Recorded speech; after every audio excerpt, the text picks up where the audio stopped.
E aí galera, beleza? Totti na área. Tô aqui com o projetinho do Corsa Wind. Uma dicasinha top aí pra vocês.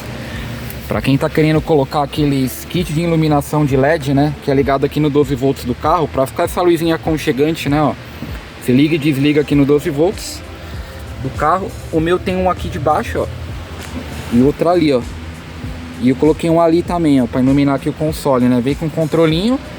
Aí uma dica, ó. Pra quem tá querendo aí mudar a parte da iluminação do painel do carro e não tá querendo desmontar, né, tal, vocês podem colocar esse pack de LED aqui, ó, que sobrou, ó. Ao invés de colocar aqui em cima, que fica muito forte e fica visível o LED, fica até feio, né, ó, tá vendo?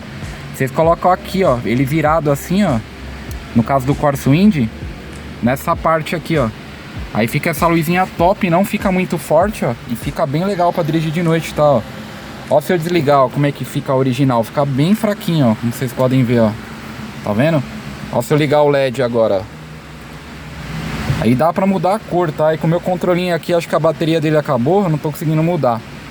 Mas fica top, ó. Fica a dica aí, rapaziada. Eu vou deixar o link desse produto aqui na tag aí no vídeo pra vocês, beleza?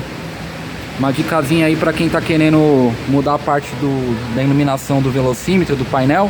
E não tá querendo desmontar, né, ó. É só colocar um pack de LED aqui escondidinho. Entendeu? Aí fica essa luzinha top no painel, ó. Vocês conseguem mudar, ó. Aí não precisa fazer nenhum tipo de adaptação, nem nada. Eu escondi os fios, ó, por dentro do console. Fica top aí, galera. Vocês gostaram aí da dica? Não esqueça de fortalecer no like aí. Tamo junto.